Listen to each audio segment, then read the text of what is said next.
una de las regiones del planeta que cuenta de las historias más antiguas de la humanidad. Específicamente, estamos en Marruecos, al este de la capital del país, en una pequeña ciudad llamada Fez. En esta pequeña ciudad vamos a encontrar diferentes trazos muy importantes de la historia. Vamos a encontrar lugares medievales, vamos a encontrar el refugio de los judíos luego de la expulsión de Europa por los reyes católicos. Vamos a encontrar rastros de las invasiones de Portugal, España y Francia en este país, la relación que tienen los árabes con los europeos, las similitudes culturales que existen entre los hispanohablantes y la gente de Marruecos. Todo en un mismo punto geográfico específico. Un puntico pequeño pero con una carga histórica atómica importantísima. Por eso he venido hasta aquí, para que hagamos juntos un recorrido. Bienvenidos a Marruecos, bienvenidos a Fez. Miren qué interesante, estamos entrando aquí en el cementerio de los judíos. Un cementerio que data de la era medieval, más o menos en el 1400, cuando los reyes de la Iglesia Católica expulsaron a los judíos de Europa. A los judíos les tocó por fuerza encontrar diferentes caminos en diferentes lugares. Encontraron aquí en Marruecos este refugio. Y aquí tenemos la cicatriz de aquella época, este cementerio, el cual hoy en día en la actualidad lo siguen utilizando. Cuando Adolfo Hitler estaba aniquilando a todos los judíos a lo largo y ancho de Europa, él vino aquí a hablar con uno de los duros del reino de Marruecos, para decirle que le entregara a todos los judíos. Este señor, el rey de Marruecos en la época, le dijo: no señor, aquí no me viene a fregarle la vida a los judíos, porque nosotros, la gente de Marruecos y los judíos, somos hermanos y somos como si fuéramos uno solo. Desde ese entonces, la gente de Marruecos y los judíos han tenido una hermandad así de cercana. Cuando Israel fue reconocido como un país, muchísimos de los judíos a todo lo largo del planeta se fueron por su propia cuenta a Israel y allá se radicaron. De los que se quedaron aquí, que fueron muy pocos, sigue habiendo algunas familias. Cuando un miembro de sus familias muere, lo siguen enterrando aquí en los cementerios judíos. Hay tumbas de la era medieval, hay tumbas mucho más recientes. Miren qué especiales son las tumbas, ¿no? Todas tienen como esta forma de óvalo, esta forma así como mirando para arriba, y tienen aquí grabado en hebreo los datos de la persona con la fecha y toda la cosa. Hay otras tumbas que ya son más rectangulares y cuadradas. Esta, por ejemplo, es del año 39, plena Segunda Guerra Mundial. Seguramente alguien que vino aquí escapando con su familia de Adolfo Hitler. Y la gran mayoría es como si fuera una pequeña ciudad, ¿no? Una pequeña ciudad con casitas ovaladas blancas como lo vemos aquí. Aquí descansa la señorita Solika Achuela, que fue asesinada a los 17 años. Ella era una niña de 17 años, judía, que se enamoró de un musulmán. En esta tierra siempre han estado los dos juntos conviviendo. Pero entonces la familia no aceptaba que ella no quería unirse al judaísmo por seguirle los pasos a su enamorado. La familia, en una medida desesperada, intentó casarla con una persona muy importante del judaísmo de la época. Y ella, al negarse, los mismos judíos, con la familia de acuerdo, decidieron decapitarla para mostrarle a los otros jóvenes judíos que con la religión no se juega.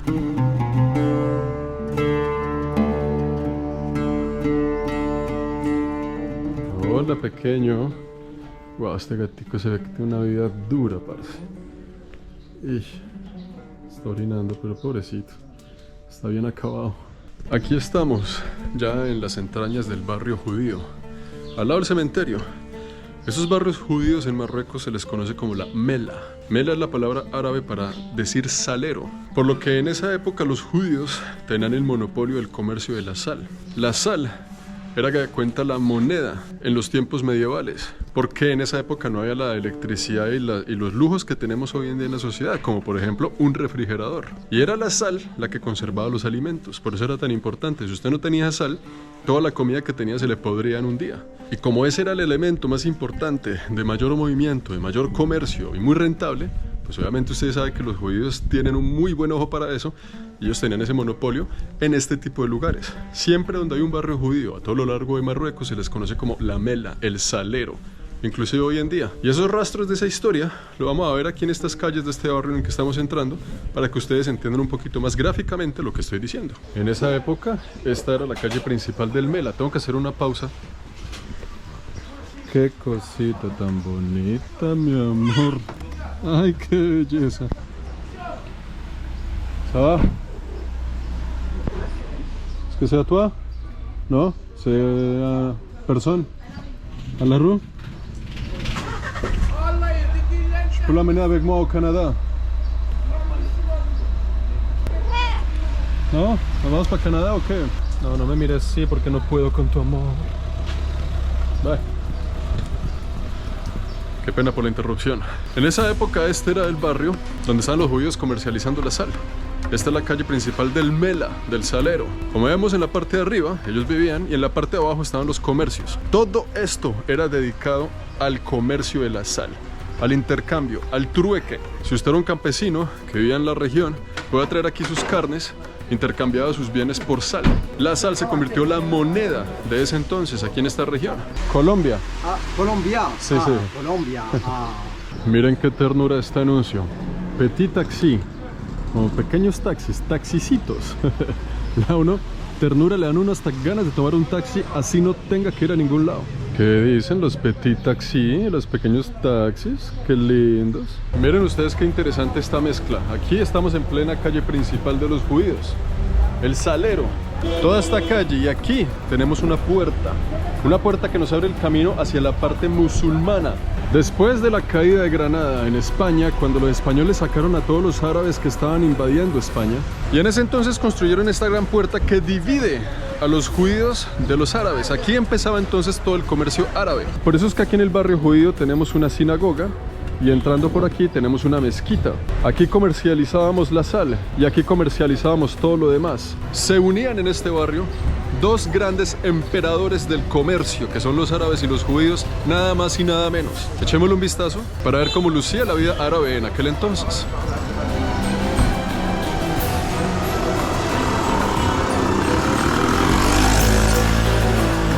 Miren estas grandes puertas.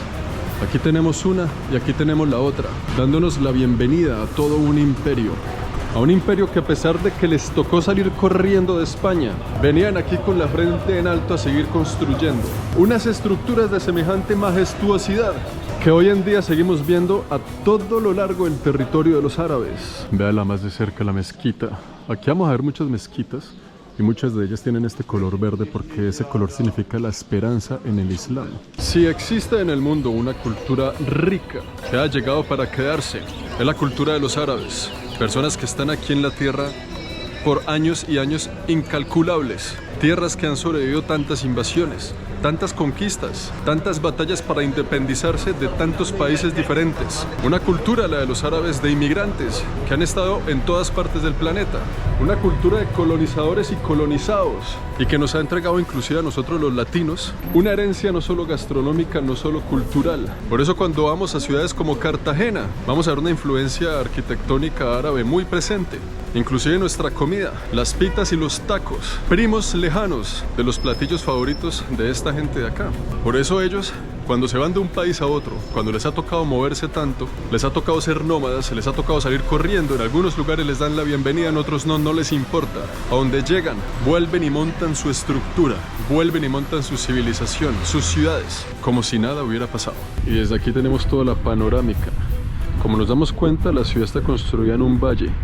Y eso es a propósito porque ellos tenían que ir a buscar el agua. Y cuando iban encontrando agua en estos pozos subterráneos de la ciudad, iban construyendo sus casas y poco a poco se fue formando una ciudad. La posición geográfica de las ciudades alrededor del mundo no es al azar, no es una coincidencia. Es la respuesta a una necesidad que hubo en algún momento preciso de la historia. Y en esa época, ellos necesitaban acceso al agua. Esto de aquí, señoras y señores, es arcilla y es arcilla gris. La arcilla gris solo se consigue en Fez. En el resto de Marruecos es arcilla roja. Y esta arcilla aquí juega un papel clave para la cultura de la gente de Fez. Póngale cuidado. Esa arcilla gris se la ponen en tanques de agua para que ablande. Al ablandar, la meten aquí y hacen estas figuras, las cuales después pasan a un proceso donde las van a cortar en 10 por 10. Un cuadrado perfecto. Un cuadrado perfecto que pasa por todo un proceso artesanal, hecho a mano, para hacer así, señoras y señores, las tan famosas cerámicas de Marruecos. Cuando pintan y está lista la cerámica, pasa a un lugar donde la cortan. El corte es para hacer con la cerámica figuras geométricas de diferentes colores, el cual necesita una fina puntería para no dañar la pieza. Cuando ya tenemos este rompecabezas, pasa a manos de un experto que une las piezas de una forma tan elegante y tan sutil que crea todo este tipo de figuras. Miren este lugar, el producto final. Todo esto hecho a mano, meticulosamente, cada pieza calculada, para poder encajarla como un rompecabezas perfectamente simétrico en todos los productos que vemos aquí, en todos estos jarrones grandes y pequeños. Una matemática artesanal de otro nivel. Al arte de trabajar el cuero se le llama la marroquinería, que viene de Marruecos y viene específicamente de esta ciudad, de este punto específico que les estoy mostrando en mis espaldas. Aquí estamos, señoras y señores, en la tierra de los curtidores de pieles, de donde salen todos los productos de cuero, de la marroquinería original a todo lo largo del planeta. Esto es un negocio familiar que comenzó por allá en el siglo XI. En el año 1200 vinieron aquí unas familias, compraban las pieles de los animales que mataban para comer y a través de estos pozos blancos le quitaban el pelo a esos cueros animales. Después de que le quitaban el cuero aquí por 2 días, pasaban a unos lavaderos en madera y de ahí pasaban a estos tanques grandes donde les dan el color. En esos tanques grandes la piel se mete por 7 días y toma el color del producto que está adentro. Para generar colores como el rojo, el azul y el amarillo, se utilizan diferentes condimentos que se encuentran en la naturaleza. Este lugar lleva funcionando desde el siglo XI, desde el año 1200, de la misma forma que lo vemos en este momento aquí en el canal. Desde que se abrieron las puertas para la producción de la marroquinería aquí en el siglo XI, nunca se ha detenido la producción. Siempre ha habido gente trabajando. Uno de los pocos momentos donde se cerraron estas puertas y no se trabajó fue durante una pandemia llamada la pandemia del COVID-19. Créalo o no, esto se cerró por 18 meses y ya poco a poco se está abriendo otra vez. Gracias a este lugar conocemos la palabra marroquinería y la siguen trabajando ya casi por 1000 años. Debo confesar que el olor aquí es demasiado fuerte. Es un olor parecido a donde matan las vacas, los mataderos.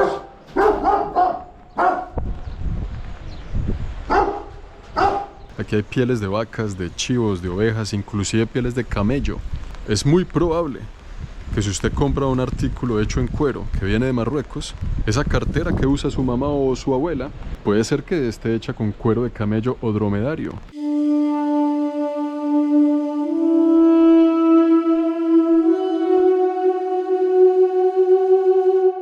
Todas esas ruinas que están por detrás mío son las ruinas de la dinastía Merénides.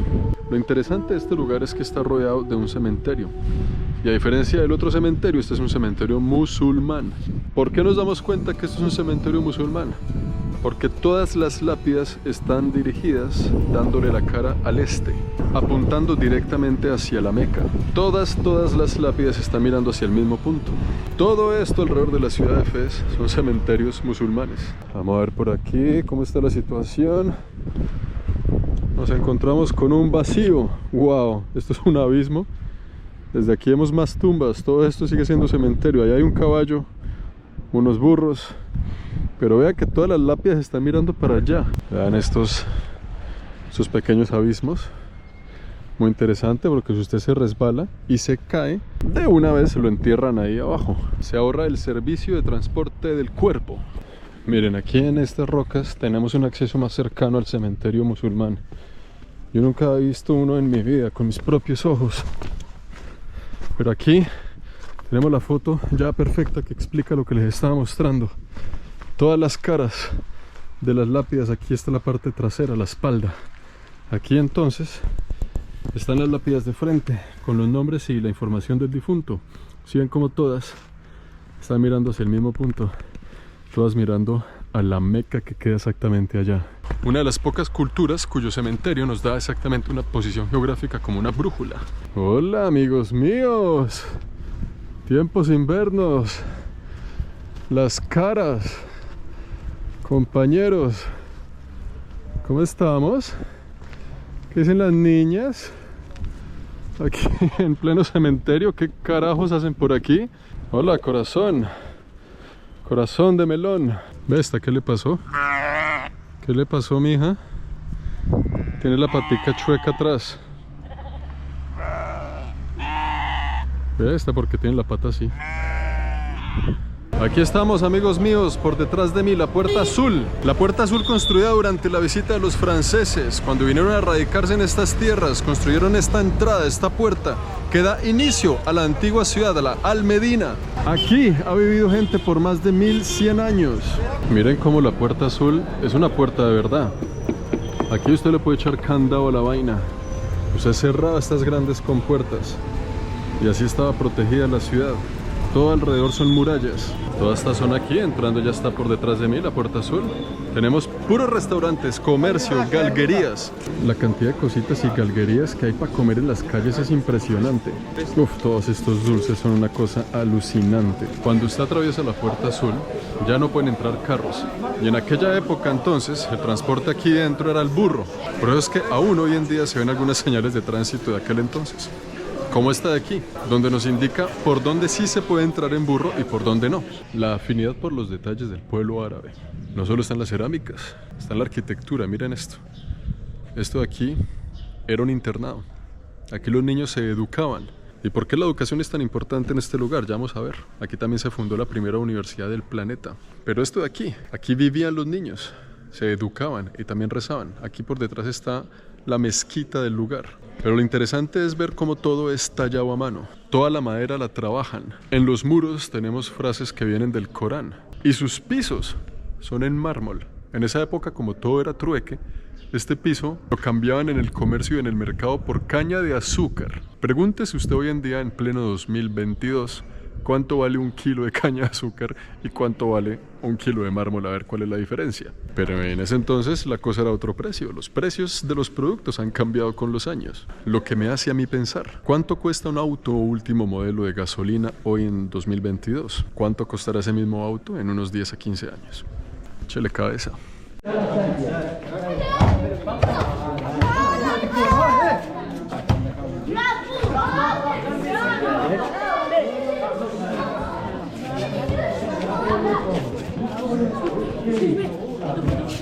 Yeah.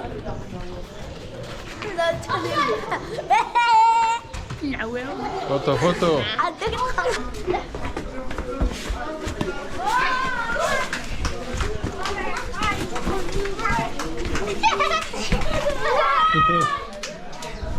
Esta, señoras y señores, es la entrada a la primera universidad del mundo. Lamentablemente yo no puedo atravesar de esta línea porque es un acceso que solo se le da a los musulmanes. Si usted no es musulmán, no lo dejan entrar. Lo interesante de esta universidad, que es la Universidad de Qarawiyyin, es que fue fundada por una mujer que se llamaba Fátima. Mientras los hombres construían armas, instrumentos de guerra, para irse a matar uno con los otros, las mujeres aquí construían instituciones para la educación. Cuando usted camina en las calles del Imperio Egipcio, los monumentos que han sido construidos por los hombres son monumentos de guerra, de batallas, de victorias. Los monumentos que han sido construidos, por ejemplo, por la primera faraón, la mujer faraón del Imperio Egipcio, que se llamaba Hatshepsut. Su templo es construido en base a la agricultura, lo cual es sinónimo de fertilidad. ¿Ustedes qué opinan, amigos míos? ¿La humanidad sería completamente diferente si hubieran sido las mujeres las que estuvieran al mando desde el principio? Sí, no y por qué.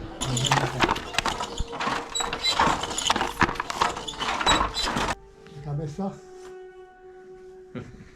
Mejor dicho. Esto es una chimba. ¿A dónde va a llegar? ¿Dónde está? Uf, claro, así ya puedo salir a la calle a hacer videos incógnito. Wow. Ponte el sombrerito, Abdul. ¿Cómo la bata, señor? ¿Y por qué tan cara? Bueno, muchas gracias. Terminé comprándola. ¿Qué materiales que es? Kashmir. Tengo igual. Y bueno, amigos míos, ahí lo tienen. Esta es la ciudad de Fez. Entre sus callejones, encontrando algunos tesoros de la historia, de la arquitectura, de la cultura, de la vestidura, de la gastronomía. Espero que les haya gustado este tour. Pero no me puedo ir sin antes decirles una cosa muy importante. En la cultura de los árabes se dice que la belleza está por dentro y no por fuera. Y por eso se aplica también hasta en la arquitectura. Como vemos estos callejones de aquí. Usted los ve así a simple vista y dice, un callejón normal. Usted ve este callejón así y dice, bueno, no se imagina lo que hay por dentro. Esto es simplemente lo que ven nuestros ojos por fuera. Pero cuando usted entra aquí, a estas puertas, a esto es lo que se refieren los árabes. Cuando ellos dicen que la belleza está por dentro. Y miren cómo son estos lugares al interior de los pasillos que acabamos de recorrer a todo lo largo de este video. Es alucinante. Y es de una paz, no se escucha nada. Brutal. La belleza está por dentro, amigos míos. Recuérdenlo muy bien. Que Mustafa no miente.